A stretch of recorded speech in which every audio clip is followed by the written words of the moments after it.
8. The Radio Wammo Breakfast. The view from Ariel Al's place. Let's take a look out Ariel Al's window. Good morning, Ariel. Good morning to you, Wammo. How are you? I'm good. Good weekend. Nice. Did you? What was the highlight?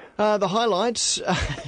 That's a good question. What was the highlight? Well, because it wasn't a week of peaks or troughs. Oh, really? It was really just a cruiser. Oh, but that's quite relaxing, really, isn't it? It's not, you don't have to adjust between the extremes. No, that's right. Feeling the sun on my back. That was probably and boy, a bit of heat in that sun. There was a bit of heat. Actually, I was down on the beach here at Taylor's Mistake on Sunday, having playing a bit of volleyball with the grommets, and I could feel heat in the sand, Wammo. Yeah, wow. The volcanic sand of Banks Peninsula was heating up, and I was there with my bare feet, and I'm like, oh, it's not even spring, even though it's a week away. I could feel it. I was starting to photosynthesize. It's a little change in there. You can feel the UV index just slightly creeping up. It was a good feeling, Wammo, a good feeling. After being hidden away in the mountains for 3 weeks, to be standing on a beach with warm sand under your feet, it was a good feeling. Golly. Well, that's something to be positive about the weekend. About anything else? Positive. I'm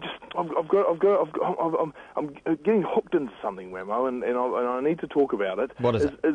Have you been watching Whale Wars? I don't have Discovery Channel. Oh, well, in that case, you're losing out, buddy. Yeah. Well, I've been watching it for a wee while now, and they're getting into the second episode. But it's the sea shepherd and its adventures down the Southern Ocean, basically trying to stop the Japanese whalers from whaling. And I know this is a bit of a hot topic, and I'm pretty sure you've interviewed the captain. Pete Bethune, back in November before he took off. Yeah. What was his name?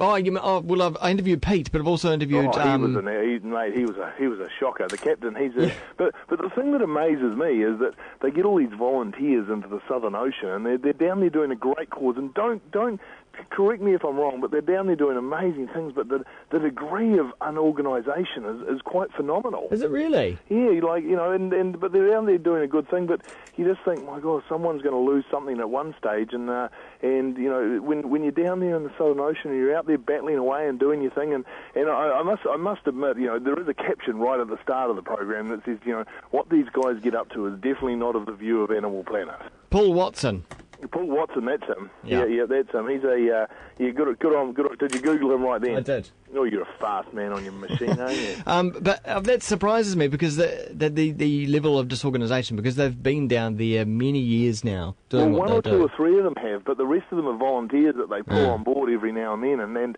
they're in extreme conditions. But I must admit, I at the end of the day, I think they're doing an amazing thing. And the thing that I think is really incredible is all of a sudden, you've seen it in the paper and you hear about it as far as what they do over their summer campaigns, but they're doing an amazing thing as far as standing up for those whales. And those Japanese have got, 6 boats down there, of course for research reasons. And I think it's great public awareness, and everyone should get behind it and support this great cause. I just wonder though, and you'll see it as the show unfolds, with the issue with Pete eventually jumping on that the whaling ship and then getting dragged away. Yep. How much the reality show played in the fact that there was cameras down there, the pressure's on to create the show, create the drama. Did that have anything to play in Pete getting on that boat? You've got to wonder. Well, they've been on a boat a couple of times. It's not the first time. And if you go right back to the starting series, you'll see that there's, they've boarded boats in the past, and then the Australian Coast Guards come and pulled them and put them back on the boat, and all sorts of bits and pieces. So this is something that's been going on and on and on and on. And we only see the highlights of the whole scenario. But mate, the fact of what they're doing. There was the other week there was the one they had. The grappling hookers. Yeah. Yeah, well, a grappling hook. They had a sharpened grappling hook on their little inflatables that they go and do runarounds with on the boat with. And the basic philosophy of safety at sea is when you're in an inflatable boat, you don't have sharp objects. This is true.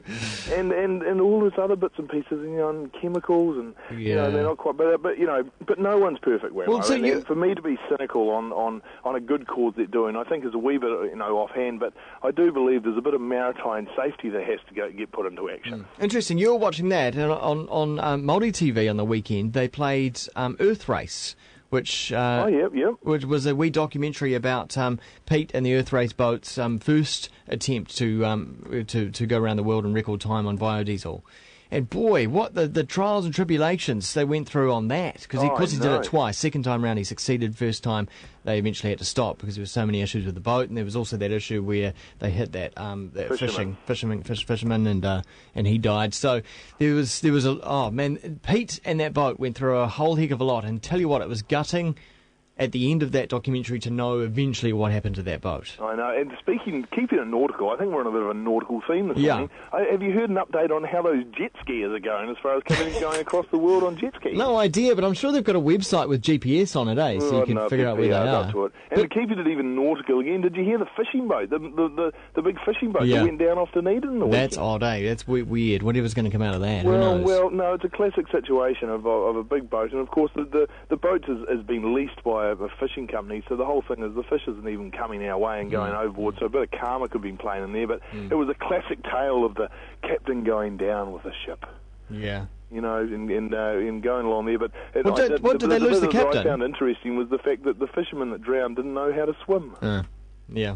Don't go out to sea if you don't know how to swim.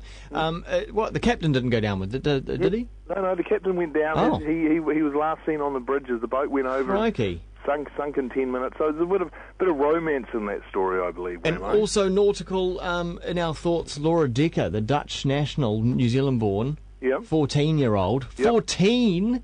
Can you believe it? The other Australian girl who I just thought was, jeepers, I want one of my sons to marry her. But get back to the Dutch girl.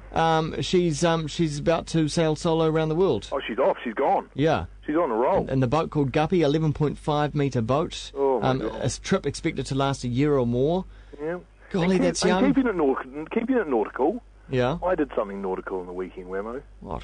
I've signed up to become a part of the New Zealand Coast Guard service. No, really? Yep. Well, good on you. I've gone down there. I spoke to the admiral here at the Sumner Lifeboat, and I went and said, mate, I'm putting my name up, and I'm joining your organisation. I'm going to become a volunteer, rescue man. So, if I'm out there in the Littleton Harbour going Mayday, Mayday, chances are that Ariel L's going to come and save the day.